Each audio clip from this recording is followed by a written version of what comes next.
Hello, everybody. I'm Shannon Shy. Welcome to another installment of Rise Beyond OCD, answers, insight, and inspiration to move forward. Very, very happy you're here, whether you're watching this now in the live stream or if you're seeing the recorded version of this. Whether you're living with OCD, supporting someone you love, or working in the mental health field, this is a caring space where we can learn, connect, and find hope together. Just a quick reminder, what we share today is meant for education and support, not a substitute for professional care. If you find yourself in crisis, please reach out. You can call or text 988 for the Suicide and Crisis Lifeline or 911 if there is immediate danger. For international support, visit findahelpline.com. You are not alone. Healing and recovery are possible, and we are here to move forward together. Before I introduce our guest today, a couple of housekeeping items. Today's interview is being live streamed. The interview,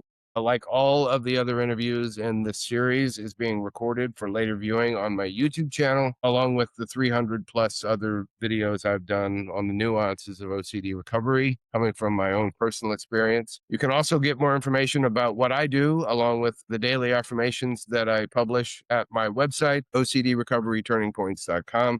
During the call, everyone will be muted, and your videos, you have the choice of turning your own video on or keep it off. Doesn't matter to me, except mine and our guest Justin's will be on, of course. The chat room is open. I ask everyone to be respectful and maintain decorum. We've never had a problem with that in any of these videos in this series. I don't expect we'll have it today. And then we will have a Q&A with our guests before my final question. If you have a question, just put it in the chat, and I will try to get to all of them within the time that we have allotted. With that, it is my honor to introduce Justin Hughes, MA, LPC. Justin is the owner of Dallas Counseling, PLLC, a therapist with over 20,000 hours of clinical experience spanning a 20-year career. Justin's therapeutic orientation is cognitive behavioral therapy, CBT, including exposure and response prevention, ERP, integrated at times with concepts and principles from other evidence-based therapies. He is a field expert in direct faith integration in therapy and models how to respect patient diversity while incorporating aspects of the whole person that most clients desire, yet most clinicians seem to avoid. Justin is the author of The Christian's Guide to Overcoming OCD and the creator of Christians Overcome Your OCD, an expert-led masterclass. Justin received his master's degree in counseling from Dallas Theological Seminary and his bachelor's degree in psychology from Crown College in Minnesota. Justin is the clinician's lead for the Faith and OCD Leadership Circle for the IOCDF, the International OCD Foundation. And Justin is an advocate both in person and online and serves as the Dallas ambassador for OCD Texas, an affiliate of the IOCDF. Wow, that's quite a resume there, Mr. Hughes. All right, let's jump into it. So first, welcome, Justin. Really, really happy that you're here. I'm very honored to have you. So glad to be here. Thanks, Shannon. Thanks. All right. You have more than 20,000 hours of clinical experience, with half of that treating OCD. Looking back over that 20 years, what have you learned about recovery that you wish every person with OCD understood from day one? I'm going to start with a banger, as the kids say, and say thoughts are thoughts. This is one of the hallmark principles. I don't know if it's the one. There are no silver bullets in this industry and in recovery. But I think thoughts are thoughts is simultaneously the most strange and jolting to many people that I work with. A lot of defenses come up towards that concept, especially for those who really care about their beliefs and really actually value thoughts and the role of thoughts. But I think that the concept of thoughts are thoughts. Our thoughts are thoughts are thoughts really helps create an essential, very, very essential foundation for OCD recovery. And if we have to pick a good place to start, it's not a bad one. I love the banger. Right, that is right. All right, many people feel defeated because they believe recovery means never experiencing intrusive thoughts again. How do you define genuine recovery? Yeah, I really like to borrow a page from ACT. So, though I predominantly use cognitive behavioral therapy, ACT, acceptance and commitment therapy, slightly different. Many of us use that as an adjunct to treat OCD, some as a standalone, but usually as an adjunct. Life lived in service to one's values. That's both as broad and as specific as I think I can be with that. And I think it's important to define that up front. I'm very crystal clear, or seek to be crystal clear up front when people walk in. It's in my intake form, but it's early in the conversation. It's throughout therapy, and it's through the end that it, it's not just a personalization. That's very important. It's not just understanding a person's goals. That's very important because it does affect the trajectory and direction that we go. But I want to understand how a patient defines that. But if it's left up to me thinking about it, I like that ACT definition. And I'll go ahead and give the clinical because I don't know how many clinicians are going to be on here, but I actually would like to empower the person who has OCD or the loved one to ask some really good questions by even using some of those terms that they may not know to ask. You can ask your therapist, how do you define recovery? Because it makes a difference. How do you define things like remission or response? And the reality is, those of us in the clinical, those in the research world, there are different definitions. So in my book, you can go there. I had this one ready, page 204. I am happy, by the way, to provide this to your audience afterwards as just a free PDF.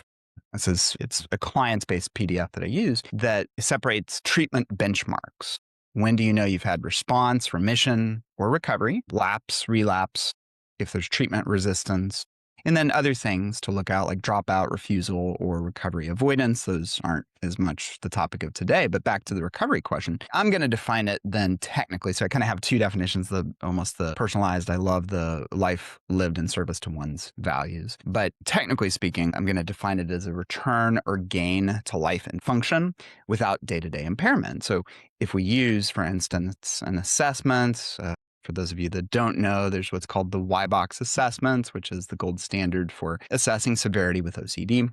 If we use that, it's going to be subclinical. But the research sometimes goes all the way to subclinical, but then sometimes research does studies where it just looks at a significant reduction in the Y-box score. So my biggest exhortation, both to clients and to listeners today, is to think about how you would define that. But if you're asking me, life lived in service to one's values. Yeah, I think it's really important because I remember the day after I was diagnosed, I read in a bookstore in 1997. I didn't have a smartphone in my pocket, and so I had to go to a bookstore or a library to read about this disorder that I had just been diagnosed with. The very first thing I read was OCD cannot be cured, and it devastated me. I mean, I was just completely demoralized, and I got angry. My therapist never said anything about that, right? Yeah. Ultimately, through that story, I mean, he basically said, look, we do know that people with severe OCD can learn to lead virtually symptom-free lives. It's possible to get better. And so that little nugget helped me redefine what I considered the word cure then. And I just simply said, I'll be happy, understanding how miserable I am right now. I'll be happy if I can just get to a place where the disorder doesn't adversely affect my life. Yeah. Everything that means, right? So that was my own little, I guess, definition of recovery.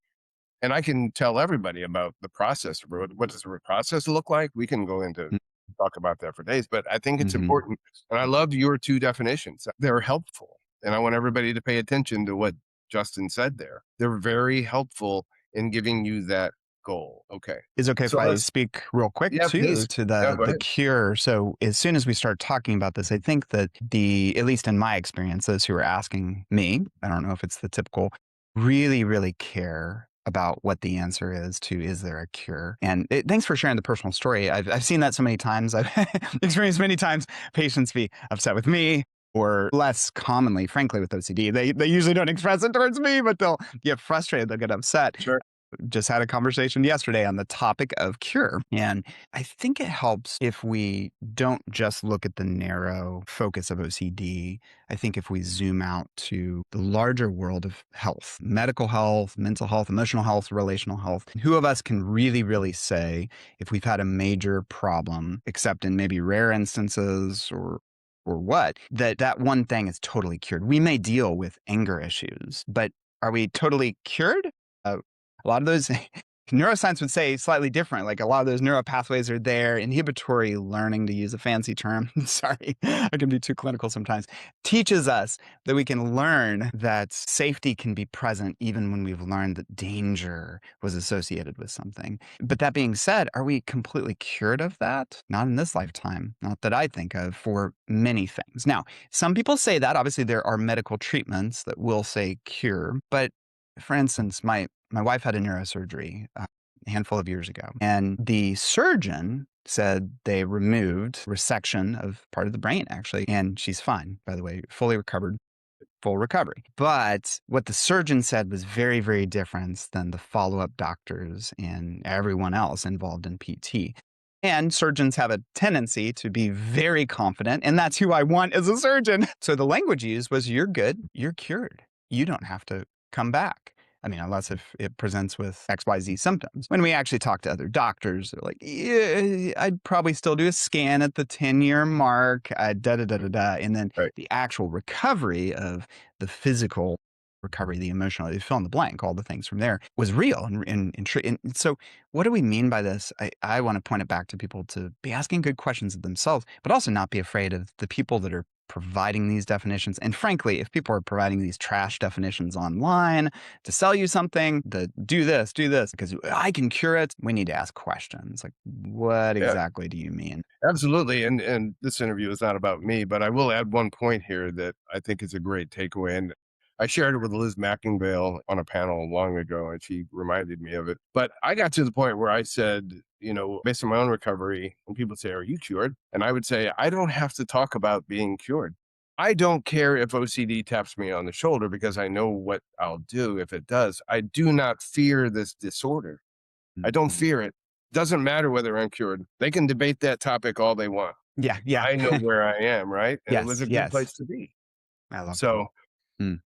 all right, let's jump into this is always a wildly fun topic about ERP, exposure and response prevention. Widely considered to be the gold standard for OCD treatment, but it can sound and be intimidating because you have to do some scary work.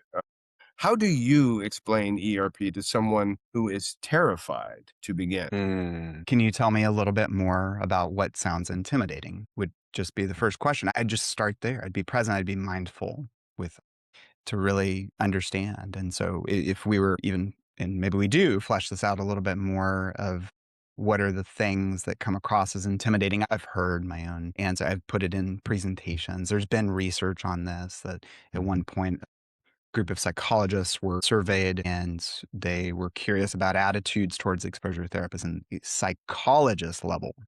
We're not talking about, I'm master's level. No offense to master's level, but come on, like psychologist level, they've gone to school a lot more likely to have more training in OCD, more likely to specialize. And of all clinicians, some of the highest level are saying things like, if I remember the quotes correctly, roughly terrifying, causing Mm. harm, some other technical terms that I even forget what they had said. And so clinicians have this, patients have this, but I just start with what about it sounds intimidating? And oftentimes it does show up in very similar ways. So because I focus on the integration of people's beliefs and values, a lot of times people will start to share pretty freely. It sounds like you're asking me to do something wrong or to sin or to engage with something that I don't want to do. And they may share a Bible verse on that and say, whatever's lovely, true, pure, trustworthy. This is a verse in the New Testament that says what to focus on. So that's against that. You're asking me to sit with a thought about harming someone, about my child could be harmed, about fill in the blank. I might lose my mind and go crazy. I might get sick and die. That doesn't, no, thank you. And in all fairness, it can be mishandled for sure. Sometimes by overeager therapists, myself included at different points. I've made mistakes in this where it's like, I have the idea and I can see on the other end if I can just get this person. So, okay, let's try this exposure. And I've overshot the runway before too soon. And so very quickly, this is where some of my other techniques might come in, I'm going to ask questions, maybe Socratic questions, maybe motivational questions of let's go there. It's chapter 2 of my book is dedicated to basically this and its connected topics of let's look at your willingness and readiness. And I'm not even going to I of course have the treatments in mind of what I'm going to suggest, but I'm going to pull back and say, you know what? If I come at this neutrally, you could stay, you could go, and that's fine. I've got enough people to help, enough things to be busy, but I would also love to help you if I can. And so what's the hang up? And again, it usually falls into very, very similar categories. And then a lot of the rationales I provide in the book, but one of the most common ones that I use is courage or living out truth. So a lot of people will say, "Oh, I don't want to think about these things." And I don't say it this way in a session, but it's kind of like, brother, you're already thinking about these things constantly. And so this truth endeavor that I'm after is just being honest. And back to the concept of acceptance, when we say that clinically, it's just not resisting, in essence, reality. It's accepting the experience happened at this moment. So whatever thoughts I'm having, and that's back to the thoughts or thoughts or thoughts category, that I can have a thought at any time, any place, anywhere for nearly any reason. And it can truly be that. So I'm going to start with just a question and try to get there compassionately, even if inside I'm chomping at the bit and ready to move forward. I got to ask those questions to get in the Yeah. person's seat. And this is a great segue into the next question. You dipped your toe into this water a little bit, but you also incorporate acceptance and commitment therapy. How does ACT complement ERP? And why can that combination be so powerful? Yeah. How nerdy should I get? How technical is your audience? As nerdy as you want, right? Sorry, not sorry, y'all. Okay. So there's what's referred to. Okay. Let me start with the practical. I want people to have a practical takeaway. CBT by itself does not tend to naturally assess, determine what a person's values are. It does. It can pull in mindfulness. Frankly, that was later in its development. And so ACT is a theoretical orientation that pulls in as well the concept of process. There's practices and process. So attitudes, which CBT is going to look at thoughts and beliefs, tell yourself this, believe this, but also behaviors. You have exposures, behavioral activation for depression, where we stair step things towards a goal, make it hierarchical in essence. But it just historically has really fallen short on a lot of the mindfulness practices, a lot of the values assessment. And it's in service of values, yes, but also at the center of everything that's done in ACT is with the function of psychological flexibility. So the argument is if I can be flexible, if I can be present, if I can do things in service of my values, that I will, in essence, be closer to mental health. The famous psychiatrist and theorist Scott Peck said, mental health is commitments to reality at all costs. And he argued that we're all more or less mentally ill based on how committed or not we are to be in reality. Now, MD, psychiatrist as well, and doctors do have a tendency to be very compartmental. It's not always that simple, but it's a helpful concept to, I think, discuss. And so on the technical side of things, there's been all these waves of therapy. Behavior therapy, of which ERP has its strong roots in, was first wave from Freud. Then you have second, third, fourth. We're maybe getting into fourth or fifth. And in essence, where we are now is to say, hey, we may claim some of these things and stamp it with trademark for whatever reasons, good reasons, maybe bad reasons. But a lot of this stuff is a little bit more unified than we can appreciate. And so there's literally what's suggested as the unified protocol, which suggests that we can take a lot of evidence-based therapies. I know very few people in this world that are rigidly cognitive behavioral therapy and don't brush up on ACT, ICBT, motivational interviewing, cognitive therapy, internal family systems, etc. So there's the nerdy answer. No, that's a great answer. You actually explained it very well, so that if I can understand it, everybody else in the entire world can understand it, right? So I'm the lowest common denominator of intelligence across the universe. So Not true. standard. I'm the standard. All right. One of the biggest obstacles to recovery is the constant search for certainty. Why is certainty such an impossible goal? And what should people pursue instead? Mm-hmm. Yeah.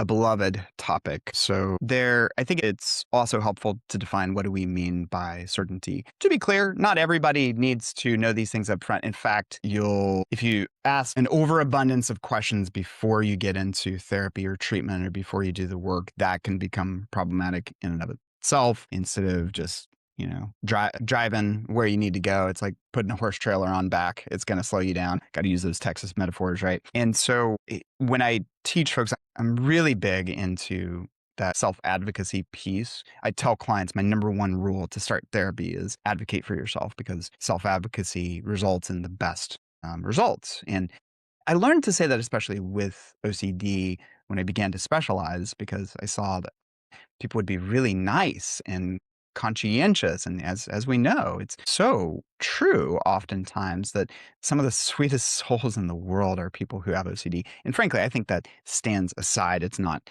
some like, oh, well, it's for bad reasons. I think for whatever reason, and I have my hypotheses. So anyway, that is a side note. People do not tend to advocate very easily for themselves. So I want to teach them. I want to teach you as listeners, if I can, or pass on some of these things if it's helpful. And so even defining these things, measure twice, cut once in early therapy, I would much rather do 2, 3, 4 assessment sessions before we get into the work if we have that time. Now, we're usually always trying to pepper session 2 or 3 with quick exercises so we can get at least to some of the practicality. But frankly, a lot of times that's just for patient buy-in, because if a patient would tell me upfront, no matter what we do in therapy, I'm 100% committed to see this through to the end, I would literally, in most cases, take 3, 4, maybe even 5 sessions to. It's not the history.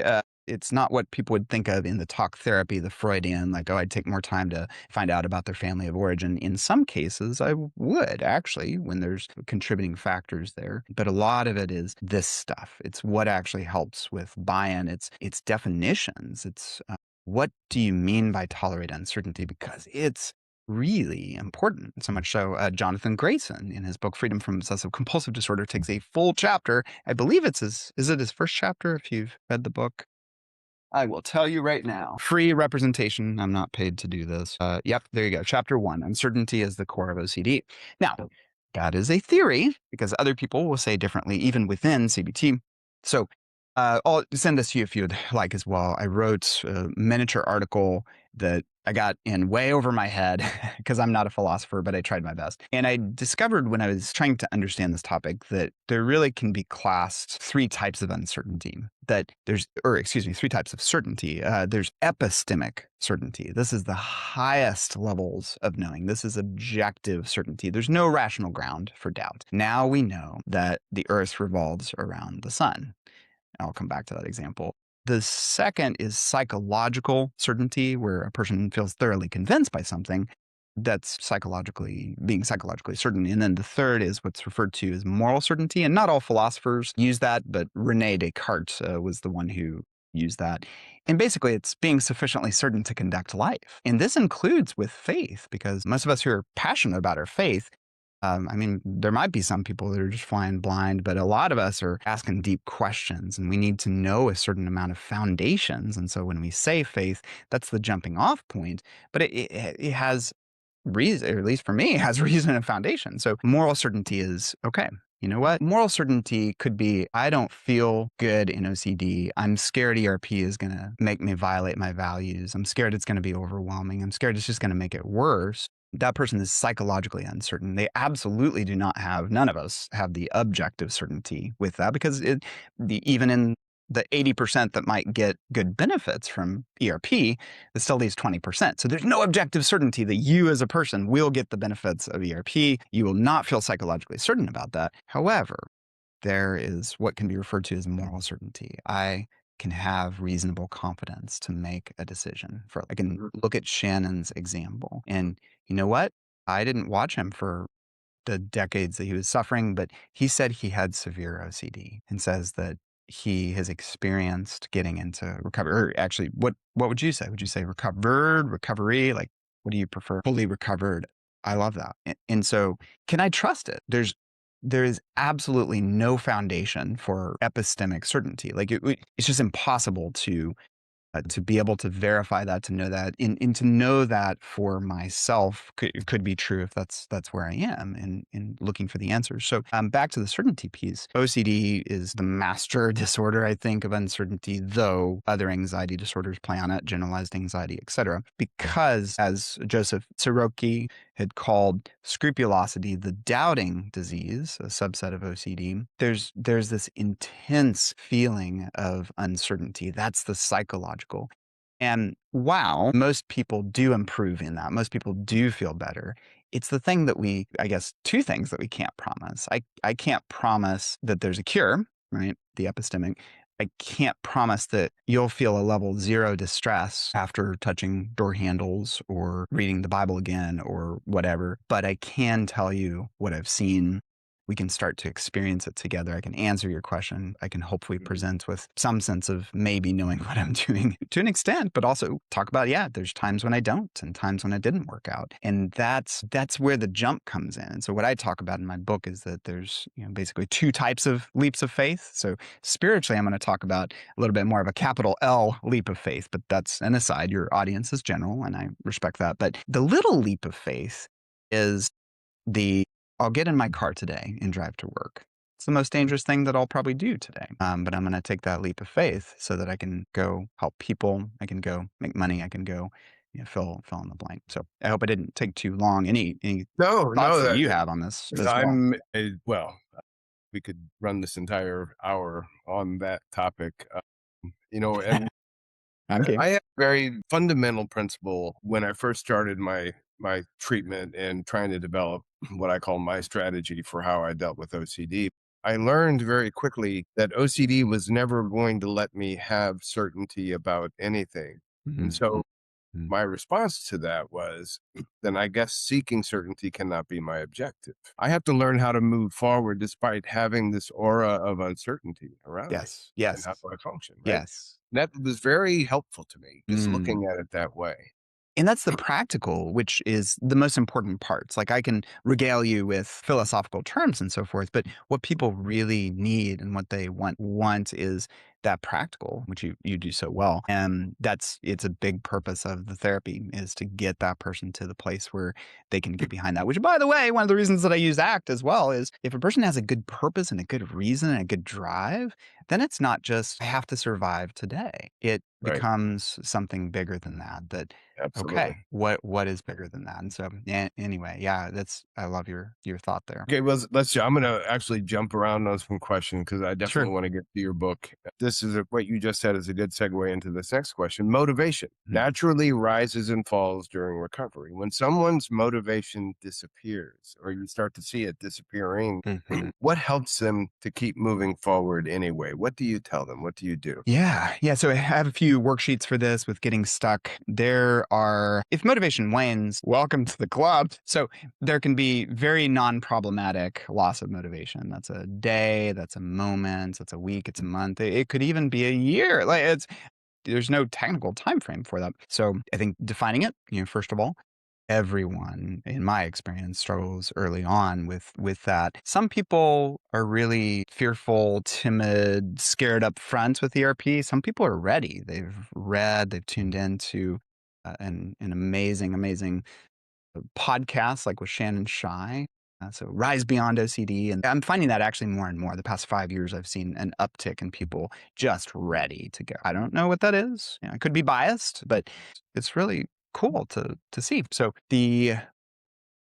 I'm sorry, can you state your question one more time? Motivation naturally rises and falls, Thank you. right? And then Mhm. when someone's motivation disappears, what helps them keep moving forward? Yes, thank you for keeping me on track. So we assess it. Like, what is it? Is it just like a one off? Is this today? In my experience, or is this a bigger thing? So, there's a number of losses of motivation that I'm scanning for, not hyper vigilantly, usually. But one of the ones that I'm looking for is what we call white knuckling, or put a different way, being nice, or as sometimes will come out in Texas, like bless your heart. So, if somebody's doing something, it's like, well, I mean, I guess I'll do it, or it's kind of a bless your heart type of moment. It's like the mouth is smiling, but the duck is paddling underneath the water. I just try to look for those things in the person's history, their affect, and ask, truly ask. I ran into this last week where somebody had said, "Yeah, I want to do this," and then I ask a few more questions, and then 5 minutes later, it's like, no, actually, I don't want to do it. It's like, great. And that's, by the way, as I laugh about this, it's not at all for shame. This is all of us. Like it's just getting honest with what's going on, and at different points, like we'll, for various reasons, say, yeah, of course I want to do this. And motivation, high motivation is not needed for effective treatments, but it's very, very useful. And it's definitely something in my mind, different people might put it differently, but if there's a problem with motivation that results in not following through, not doing homework, et cetera, we've got to talk about it. We've got to address it. Or otherwise, what are we doing? Do we need to redirect? Does the person need to try a different therapy, add on medication, instead do some more self-help and reading, or just give it some more time? So it's, yeah. Yeah. A related question then is, after this question, I'm going to start talking about your book. But this is a good related question to the motivation question, and it has to do with setbacks. Yeah. A lot of times motivation does wane significantly when someone Mm, has been working really hard and actually feeling some positive change, and then they have a setback or even a yeah. relapse, Yeah. more Yeah. more intensively, and people get really discouraged. How should someone interpret setbacks without viewing them as failure? Yeah. So I will put this in a lot of different ways, but to keep up kind of the same language with our talk about cure, recovery, etc. I think we can consider lapses and relapses returning to pre-treatment conditions, or, if you aren't doing treatment, basically your worst. And lapses, absolutely. Well, Edna Foa, basically the mother of ERP, one of the pioneers at Pennsylvania, and she was on, if I can mention another podcast, OCD Stories podcast with Stuart Ralph, and she was talking about this patient that she had seen, and it helped her understand the difference between PTSD and OCD, because she found that about half of the cases with PTSD fully remitted, were basically effectively kind of cured, if we can use that. And 50% still may have had struggles. OCD is not seen quite the same way. There's a lot more of those lapses of some symptoms. You might be subclinical, but she gave this example. And if I'm remembering correctly, it was a woman who had rituals with brushing her hair, movements, neutralizations, and extensive compulsions that were messing with running life. And she, one day, I don't know if it's several years or 10 years later or what it was, got this sudden urge to do it the old way, to do it the compulsive way, to need to, if it was counting, or it's a fabulous listen. And one, it was her first experiential lesson. Oh, this is different. This is how OCD looks different than PTSD. But one of my key takeaways from that is that's some of the stuff that we want to be ready to roll with, including when you suffer with OCD. It's so difficult. It's so discouraging. And so sometimes the loss of motivation doesn't just point us to, we just need to do more exercises. I mean, thank goodness when people do pivot quickly. But a lot of times, this is where I'll go really functional with people and get really personal. This year, I have worked with grief and loss and trauma more in my practice than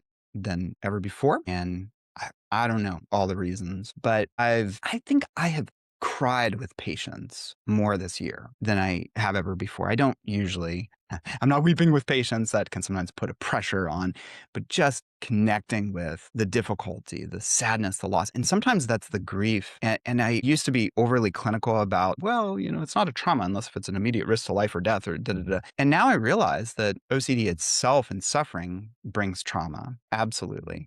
And so with the motivation piece, back to asking a question, I'm such a believer in just slowing down to ask that question. What's going on? Because I may be like the duck paddling underwater, trying to appear calm, but internally I'm like, oh no, this person was doing really well and now they're super discouraged. But I've been blown away at how many times, sometimes even in one session, but I don't want to oversell it. Sometimes it's 2 or 3 or months, but sometimes we've got to slow down with what is impacting that motivation. We might actually do some grief work. It may mean that we have to address a trauma or whatnot. And the motivation, when that wanes, it just gives us an opportunity to be with where the person is, in my. Yeah. Yeah, you can define a setback as evidence that you had made progress because you can't have a setback without having made progress, right? So Yeah. if you did it Yeah. before, just get back up on the road and keep going. Yeah. We'll do it Yeah. again. We'll do it again. All Yeah. right. Yeah. I want to jump into your book, but more generally, just this idea about being a Christian and trying to overcome OCD. Mhm. I talk to a lot of people who get into this bind. These a couple of questions here on this topic, and please, if you spend the rest of the time talking about this, that's fine. I have other questions for you, but I love it that you have so much to say and offer on everything that I'm asking. That's really, really helpful. Mhm. Thank you. So you specialize in helping Christians with OCD. How can someone distinguish between a healthy desire to live out their faith and OCD's tendency to distort Mm, spiritual concerns? mm. Yeah. So that's such a well, it's a specific question. So I'm going to cheat by referring to Ted Witzig's list that I included actually in the book. He talks about the difference between healthy faith and OCD. And actually, I'll pull it up here to quote him exactly. The healthy faith versus OCD, there's these key differences that OCD is always fearful. So overwhelming fear. For example, it's entangling.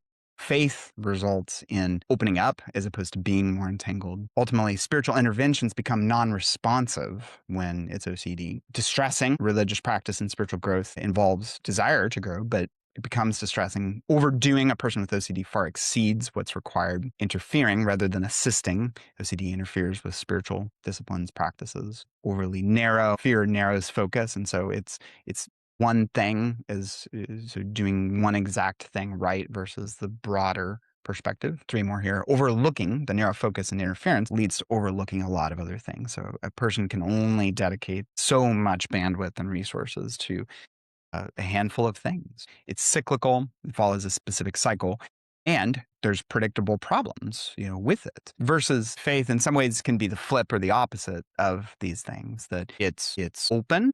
And I'm not saying open in like a it doesn't matter sense. I'm saying open in the sense of for a person to be open in their faith to the fact that God might be directing them a different direction for their career, for example. That's not something that a person can think about, brainstorm about when deeply mired. That also the fear, there's a scripture verse in 1 John 1 that says, perfect love casts out fear. He who fears has not been perfected in love. And so we actually do have some pretty easy references, both scripturally and doctrinally, from a doctrine standpoint as to what is different. But the problem is always going to be in the nuance. And if we don't have nuance, if we can't get with people where we talk about these things and know exactly what we're going to do in that moment where it feels so contradictory, where everything is screaming at me, there's no way that I can be getting this right. Everything is wrong. Only suffering, ruin, death, eternal suffering, fill in the blank. In OCD, the thing about OCD is it's simple, very, very simple, but it's very, very narrow and in its focus. Whereas faith looks very, very different in practice. And then, so for Christians struggling with scrupulosity, can you tell us first what scrupulosity is? And then, Yeah. what are some of the biggest misconceptions about God that OCD tends to exploit? Or is that an unfair Yeah. type question? Yeah. So with working backwards, yeah, no, absolutely. So OCD, okay, yeah, it should start with scrupulosity. So scrupulosity is religious, moral, spiritual obsessions in OCD. Now, other people have used the term. I'm not here to trademark it with anybody, but what we're talking about when we say scrupulosity in the modern era is that part of the OCD cycle. I have intrusive, unwanted thoughts, urges, images, distress. I seek relief, so I compulse, may get relief, but it reinforces this fear cycle. I become dependent on it. So scrupulosity is just on the topic of spiritual things, religious things, morality. And sometimes it's not religious. I mean, I've worked with atheists who have moral scrupulosity. I've worked with atheists who have religious scrupulosity. So just to be clear, OCD is OCD is OCD. It can jump in regardless of what the person ultimately thinks or believes. This is the piece that OCD is so simple. Like we know the face of the enemy, but it doesn't mean that it's easy. And so with scrupulosity, there is research on this, how different belief systems, Dr. Jonathan Abramowitz has been part of this research, how it shows up for Christians, Muslims, etc. And one of the big areas for Christians is, surprise, surprise, what we call oversignificance of thoughts. Now, Christians are not more likely to get OCD, nor are Muslims, nor are Hindus, nor are, it's not causal. But those who have OCD do tend to have what's called higher religiosity, so expressed convictions and practices. And those things don't have to be bad. It can actually be a person who's very deeply in their faith and fully recovered from OCD. So we see these specific problems, often specific to what I talk about in the book, culture and context. OCD is just following the lines of how we can think, how we can process things, how we can feel. It's why we don't have OCD about things that we have no understanding of. I don't have patients who randomly show up with OCD about words in Spanish that they've never heard of and never understood, because they have to actually, it has to be in their thoughts, their brain, has to connect for them. And so spiritually, we just see this. It's the trick of OCD. This time is different. It has to be different. And it's not when it comes down to OCD itself. And so, yeah, it really attacks the thing that really, it's not always just the thing that would be most distressing. That is, I say it sometimes, and I agree broadly that OCD attacks what you love. That's a helpful phrase. But to be clear, sometimes it's a little bit more random, and what you love is family, God, fill in the blank. And you just don't want to, not you, but a person struggling doesn't want to suffer. So with the spiritual and religious, if you will, assault that occurs with OCD, it just centers on those things that are going to translate into meaningful threat for that person specifically. So we have to be ready in how to respond to it. Okay. Is there a recovery story or recurring transformation you've witnessed over the years that continues to inspire you today? Any one thing jump out? So many, so many. I look at just a dearth of clients throughout the years. I'll go ahead and take the easy one that is actually in the book, and I'll use a little bit of a composite as I did in the book, so it's not actually identifying. But Pastor William, who struggling with intensive obsessions, resulting in avoidance of the very things they wanted to, but because of that felt distance, separation from God and what they wanted to be doing and helping others, they effectively had the core fear of badness, that they were a terrible person, a bad person, and worthy of shame, cancellation. And so what did that result in? It resulted in avoidance of difficult passages, reading, preaching, teaching on, etc., especially if there was some sort of a feeling or a sense of being off because of the integrity issue of it. How can I teach on not being angry when I think I'm angry? Maybe I'm angry. Was I angry with my brother? So I'm going to avoid that passage for now, focus on these other things. I can't remember if it was preaching through the Psalms or what it was. It was just a little easier at that time frame. And the beauty was, once the foundation, once the rationale was there still were some of both internally and externally, some of those voices that, what's a spiritual problem, right? You got to go spiritual directions for this. But the reality is, this person also had a bunch of supports that pointed towards ERP to say, hey, I think you have OCD. Check out this guy in Dallas that works with this and will honor your faith. And by the end of the process, fully back into helping out others, being present with others, showing up in person, not afraid to walk close to people that may or may not harm, talking about topics, reading freely, that freedom. And it's incredible to me, the courage that it takes. There's a certain piece of it that, not having OCD myself, I'll never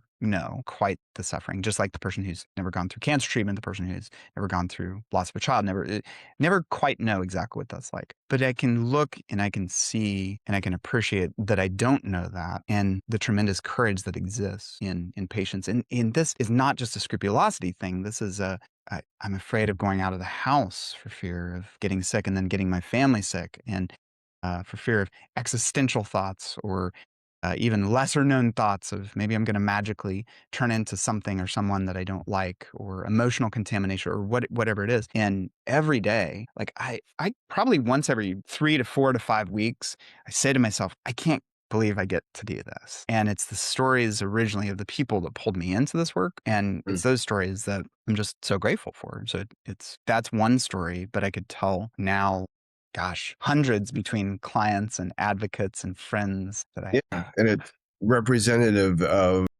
so many other stories, right? You can tell one story and say each story is a little different, each story is unique, each story is Yes. personally based, right? Yeah. But the story of recovery and victory and someone like turning their complete life around and being able to taste freedom and joy and happiness and confidence and clarity and all of those things that fill the void as you make this disorder weaker through treatment. It's amazing. I wish there was a board that we could just post everybody's stories on so the people who are suffering can look at it and say, I want that too. I'm willing to do that too. All right, let's shift gears a little bit to family members. Family members often struggle to know when they're being supportive versus accidentally participating in OCD or accommodating, whatever the right clinical word is. What guidance do you offer to loved ones trying to help them find that balance? Yeah. Well, often in many cases, when it's wise to do so, there's collaboration, cooperation. Start with early conversations with family members. I recommend bringing a significant other, parent, loved one. I mean, I've invited people to invite their Bible studies into a virtual session if they want. And so, very, very early on, I will just see if there's open doors, because recovery done in community is the deepest recovery in my mind. And so what does that look like? No shame, no pressure. If a person doesn't want to, family member is not safe, or really poor boundaries, okay, that's a factor to consider. But invite them in early. Really also validate too, and sometimes it's separately. Sometimes it might just be the 15 minutes separated to validate, especially if they've really been through the ringer challenges. That parent who's just exhausted, tying their teenagers' shoes, opening doors for them, running late, fill in the blank. And so a lot of validation, a lot of compassion there. But then quickly pull them in. There's a whole set of tools for family. I did a chapter on it in my book, and I borrow a lot from Ellie Lebowitz. Great person. There's a lot of strategies, but the most simple one is break the OCD cycle, but just by proxy, because accommodations are just compulsions by proxy. The child, I get it and I validate. Like at first, it may be done out of love. Like you see the child collapsing on the floor, just cannot open the door with their own hand. Okay. What's the average parent going to do? Just to get it. It's not a problem. It's not the same as enabling an alcoholic, but the accommodation has to be addressed. And in fact, they found in the space treatment model and research that they could address OCD, at least in a study or two, as effectively as ERP itself for the child, just by doing space treatment. And so it was focused on, and I emphasize a lot of its focus in the book. How do you break the cycle, but also how do you be kind? How do you be supportive and not fall into another problematic camp called expressed emotion, where people are just lashing out and criticizing? And why do you always do this? It's Sure. support. Are there some practical phrases or responses that family members can use when their loved Yeah. one is, let's say, seeking reassurance, whatever, right? Hmm. In that moment, when you say we got to break the cycle, Yep. what can they say? And Yeah. so, Yeah. Yeah. and so Yes. Well, exactly. So in the space model, it's support means acceptance plus confidence. So I'm sorry, I see you are frantic right now. And maybe I'm with you. You have got this. I have seen you overcome. I believe in you. That's the confidence piece. Now, we want to do that hierarchically as well, because if, it's the child who's afraid to touch their other hand without washing, well, if the parent is asking them to take out the trash, that might be a huge jump, but the same basic details go a long ways. Acceptance, this is hard. Confidence, hey, this is that thing that we agreed we'd work on together. Can I sit with you as you do this? I'll wait. I'm sorry, we agreed to not do this together. And yeah, acceptance plus confidence. right, I know we're running out of time here. So let me jump to a question for new therapists. So one of my goals with this entire series is I want therapists who have experience, who've been, through this going for a long time, to reach out to the new therapists. So as a resource, right? Someone watching that's a new therapist, all the information you're giving about that's applicable to people who have OCD, applicable to family members. But in the practice of therapy, right? I mean, this is a science and an art, and a lot can be learned, mistakes can be made. And so I think it's helpful for the people with the experience to, reach back and say, hey, this is what I've learned. So with that preface, for therapists who are just beginning to treat OCD, what foundational skills or principles would you encourage them to master before worrying about advanced techniques in treatment? You're really good at questions. Is that the attorney in you? That's slash just gifting and skill. Yeah. So, what's the function? What's the function? What's the function? What's the function? Some shorthand that to WTF. I don't know if that's appropriate to say, but what's the function? That is, I teach almost all of my clients to do this on their own, but this was the revolutionizing tool for me, functional assessment or functional analysis. It started with behaviorism. They do this in autism treatment, ABA, applied behavioral analysis. But simply put, we're looking at the relation between what happened, the thoughts, the feelings, the behaviors, and what's going on. How is the problem getting reinforced, in essence? There's not a lot of things that I say change my life. Marriage changed my life. Faith changed my life. Kids changed my life. Maybe this right here, learning to do functional assessment changed my life. Because it was at that point that I pivoted and was able to unlock a whole different area of focus, as in specializing in OCD and anxiety disorders, because a lot of times it's easy to get distracted with the outward explosion, as it were, and it's often a deflection or symptomatic of. So we stare at the problem. The person says, I have a faith issue. The person says, well, no, this is truly disease management. No, we can get distracted. And so functional assessment is really, really key, especially when in doubt, but even early in therapy, that just is asking questions. So putting those related parts together. Now, it takes a lot of experience and training and practice to keep doing that, learning better questions to ask, getting to the heart of it. But that way, if a person comes in and they say, yeah, of course, like this is what I want this to look like, and maybe they're lower on insight. I want to be praying 2 hours a day, but you just said a few minutes ago that you're terrified to pray and you've been avoiding it because you're having panic attacks. And when you walk into a building, you're terrified that you're going to feel overwhelmed and lose your mind and go crazy, but okay. So the functional assessment, this is a whole talk unto itself, is really, really, really key because Okay. it gives us a lot of the relevant parts that we need to know, and then their relation to each other. And then all of treatments can be based really on the pivot of that, because sometimes we need to ask a Socratic question to get to the heart of what does the person actually believe. Sometimes we need to say, you know what, that I could be wrong.